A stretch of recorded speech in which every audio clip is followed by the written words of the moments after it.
Hindi man lang sumagi sa isip ng lalaking ito, na matapos nilang matalo sa final boss. Gusto lang naman sana niyang paunahin ang mga kasamahan niya habang naiwan siya para pigilan ang kalaban. Ubus na ang lakas niya at handa na siyang mamatay. Pero laking gulat niya nang gamitan siya ng Demon General ng Mahika para higupin ang buhay niya.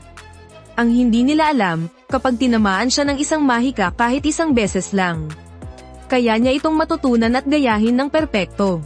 Kaya naman nang makuha niya ang kakayahang ito, walang pag-aalinlangan niyang hinigop pabalik ang buhay ng Demon General. Simot na simot ang buhay ng kalaban. At dahil dito, punong-puno ulit ang buhay niya. Dahil sa walang hanggang supply ng buhay mula sa kalaban, naisip niyang kayang-kaya pa niyang lumaban ng ilang taon. At nagkatotoo nga ang sinabi niya. Sumabak siya sa walang katapusang pakikipaglaban sa lugar na iyon. Nawalan na siya ng pakialam sa oras. Kapag inaantok siya, ginagamitan niya ng mahika ang sarili para maging isang puppet. Kaya kahit tulog siya, kusa pa ring gumagalaw at lumalaban ang katawan niya. Pagkagising niya, ubos na niya ang lahat ng mga kalaban. Pero sa hindi inaasahang pagkakataon, ang mismong Demon King na muntik na nilang mapatay noon, ay nanambalik din ang buong lakas. Halatang ginamit nito ang mga lumipas na panahon para magpagaling. Kahit na wala na siyang mga kasamahan ngayon, ang 10 taon ng patayan ay nagpawala sa lahat ng takot niya. Walang pag-aatubili niyang hinigop ang buhay ng Demon King. Pero syempre, orihinal na atake iyon ng kalaban. Malamang may panlaban ito sa sarili niyang mahika. Kaya biglang nalagay sa alanganin ang ating bida. Pero bilang isang S-class na mage, may nakahanda rin siyang plano. Tingnan lang natin kung kayang pigilan ng Demon King ang dalawang sabay na atake. Apoy ng impyerno. At paghigop ng buhay. Pumili ka. Masusunog ka ba sa apoy na ito? O hihigupin ko ang buong buhay mo?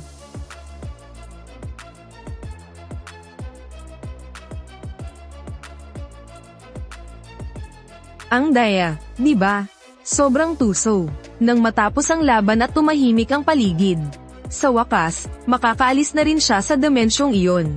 Kaso, dahil sobrang lakas ng enerhiya ng Demon King na hinigop niya, pamata at lumiit ang katawan niya. At ang unang-unang ginawa niya pagkalabas, ay hanapin ang mga dati niyang kasamahan.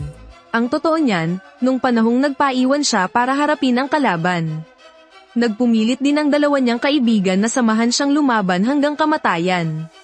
Dahil gumamit siya ng barrier magic, kaya hindi talaga ito mabuksan ng dalawa. At ang dahilan kaya niya ginawa yun, ay dahil mag-isa lang siya sa buhay. Samantalang yung dalawa, may mga asawa at anak. Kaya pagkalabas niya, naisipan niyang puntahan ang dalawa para kamustahin. Kahit na sobrang dami nang nagbago sa kabisera, nakapa pa rin niya kung saan ito gamit ang kanyang memorya. Dahil sobrang gasgasan ng suot niya, may isang mabuting tao na nagbigay sa kanya ng bagong damit. At hindi nagtagal, nahanap din niya ang bahay ng mandirigmang si Goren. Pero sayang, wala siyang appointment. Kaya hindi siya pinapasok ng mayordomo. Kahit na sinabi pa niya ang pangalan niya. Dahil sa dami ng mga mapagsamantalang nagtatangkang lumapit, hindi ito umubra sa mayordomo.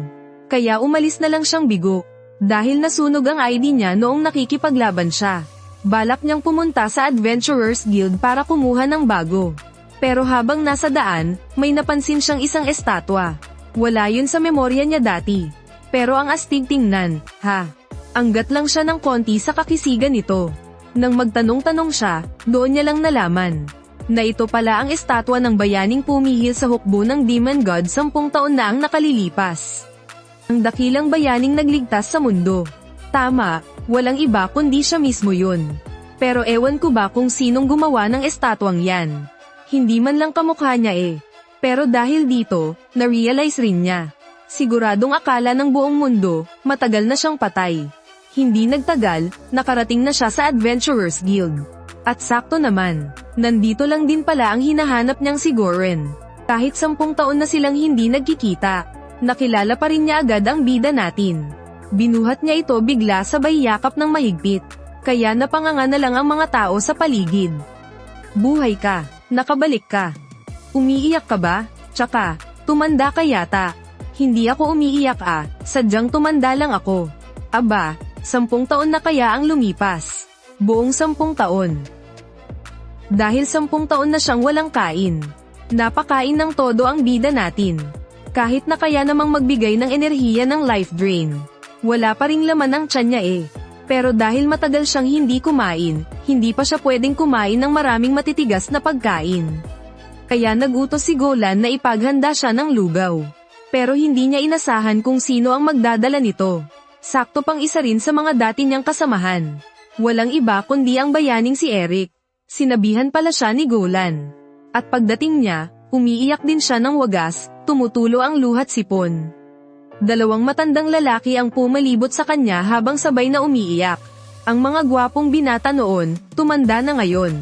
Pero ang bida natin, imbes na tumanda, ay lalo pang bumata, nang malaman nilang hinigop niya ang buong lakas at buhay ng Demon King. Biglang natulala ang dalawa. Doon lang nila nalaman na natalo niya ang Demon King ng mag-isa. Noong panahong iyon, nasugatan lang nila ito at wala silang sapat na lakas para patayin siya. Kaya para maiwasang maghasik ulit ng lagim ang kalaban. 10 taon nang nagpapalakas ng puwersa ang kaharian. Pero dahil ikaw mismo ang tumalo sa Demon King na yun, kailangan mong makatanggap ng isang malaking pabuya. Oo nga, Haring Eric. Haring Eric. Dahil pala sa tagumpay nilang talunin ng Demon King, napakalayo na nang narating ng dalawa. Si Eric na ang kasalukuyang hari, habang si Golan naman ang naging head ng Adventurers Guild. Habang masaya ang bida para sa kanilang dalawa, hindi niya inasahan na may biyaya rin palang naghihintay para sa kanya. Siya ngayon ang pinakamalakas na mage at tagapagligtas ng mundo, at ginawaran pa ng titulong Grand Duke. At ang estatwa niya na nakatayo, si Eric pala ang may pagkanoon. Pero dahil hindi naman nakita mismo ng gumawa ang hitsura ng bida, natural lang na hindi ito masyadong kamukha dahil binase lang sa kwento. Pero pagdating sa pagbigay ng ganito kataas na titulo, walang naging tutol sa mga maharlika. Dahil inakala nilang patay na siya. Pero dahil buhay siya, paniguradong mag-iiba ang usapan. Nang maisip niya ang mga sakit sa ulo na pwede niyang harapin, sinabihan niya ang dalawa na ilihim na lang na buhay pa siya. Mas gusto pa niyang mamuhay ng tahimik at malaya. Plano niyang ipagpatuloy ang pagiging isang adventurer. At dahil kakilala naman niya ang head ng guild, madaling may tatago ang pagiging S-rank mage niya. Ang ipapakita lang sa publiko ay ang kanyang pangalawang trabaho, bilang isang F-rank na warrior. Wala naman itong kaso para sa kanya. Sa totoo lang, wala naman kasi siyang paki sa kasikatan. Sa halip, nakakapanibago at nakakatuwa para sa kanya ang pakiramdam na magsimula ulit sa zero. Nang balak na sana niyang kunin ang una niyang misyon, hindi niya inaasahan na kahit pagpatay lang sa mga goblin, hindi pa siya pinayagan ng receptionist. Ang dahilan pala, marami na siyang nakitang mga baguhang adventurer na namatay dahil minaliit nila ang mga goblin. Tamang-tama, may 2 F-rank na adventurer na nag-aya sa kanya na sumali sa kanilang grupo. Isang archer at isang mage. Sakto at kailangan nila ng isang warrior sa frontline na tulad niya. Dahil dito, nakahinga ng maluwag ang receptionist. At nagkusa na siyang pumayag para sa kanya. Mas ligtas nga naman kasi kapag 3 sila. Ayaw naman niyang baliwalain ang magandang intensyon ng receptionist. Sakto rin para makita niya kung gaano kalakas ang mga baguhan ngayon. Nga pala, magkapatid pala ang 2 ito. Ang kuya ay ang mage na si Aryo. At ang nakababatang kapatid na babae ay ang scout at archer na si Jeannie. Matapos ang mahaba-habang paglalakbay, nakarating din sila sa teritoryo ng mga goblin. Base sa mga bakas ng paa, nasa 10 yata ang bilang ng mga ito. Bilib din siya sa matalas na paningin ni Jeannie. Kung tutuusin, tama naman sana siya. Pero sa totoo lang, may isang mali sa sinabi niya. Ang mga bakas kasing iyon ay peke at ginamit para manlinlang. Ibig sabihin, mali ang tansya niya sa dami ng mga goblin. Walang kakayahan ang mga ordinaryong goblin na itago ang mga bakas nila. Paliban na lang kung may mas malakas na boss na nasa likod nito. Pero hindi na niya ito sinabi sa kanila. Sa bagay, kung gusto mong magsanay ng mga baguhan, hindi mo naman kailangang ituro lahat ng patiuna. Ika nga, matututo ka mula sa sarili mong pagkakamali. Hindi nagtagal, gamit ang mga bakas. Natagpuan din nila ang kuweba ng mga goblin. Napakaganda ng teamwork nilang 3. Siya ang sumagupa sa harapan. Habang nakasuporta naman ang dalawa gamit ang kanilang long-range attacks. Sa bilis ng pangyayari, nakapatay agad sila ng 30 goblin. Dito na nila napansin na parang may mali sa dami ng mga kalaban. Dahil kulang ang kanilang preparasyon. Mabilis na nagdesisyon si Aryo na umatras muna sila. Sa bagay, marunong din talaga siyang mag-isip. Pero saktong sa pagkakataong iyon may nangyaring hindi inaasahan. Mula sa pinakaloob ng kuweba umalingaw-ngaw ang isang malalim na ungol ng goblin. Paglapit niya, nakita niyang isa pala itong Goblin Lord. Isang uri ng high-level na goblin. Pero mas lalo lang ipinagtaka ito ng bida. Dahil parang wala itong sariling isip. Kutob niya, may iba pang kumokontrol dito. Hindi kakayanin ng magkapatid ang ganitong level ng kalaban. Nang saktong aatake na sana siya. Nauna nang sumugod ang babae sa Goblin Lord. Mga pipitsugin. Huwag kayong hamarang sa daan. At ganyan nga, dito na nagtatapos ang episode na ito. Sa totoo lang, kung titingnan natin sa kabuuan, kahit na ang anime na ito ay maituturing na isang gasgas na kwento ng max-level player na bumalik sa beginner village. Nagmukha itong bago dahil sa konseptong, mauna na kayo, ako na ang bahala rito. Kaya sobrang nakaka-refresh panoorin ng kwentong ito. Dahil kung susundin natin ang mga tipikal na kwento, dapat ay iniwan na siya ng mga kasama niya sa oras ng panganib. O di kaya'y iniligtas niya sila pero hindi man lang tumano ng utang na loob. Tapos ay mauuwi sa paghihiganti ang bida. Pero nakakatuwang makita na mababait lahat ng naging kasama niya.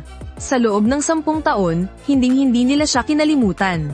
Hindi lang nila ipinagmalaki sa buong mundo ang kanyang kabayanihan. Gumawa pa nga sila mismo ng isang rebulto para sa kanya. At yung 2 tito na todo iyak at tumutulo pa ang uhog habang nakapaligid sa kanya. Nakakaiyak talaga, lalo na sa panahon ngayon kung saan parang fast food na lang ang mga isekai.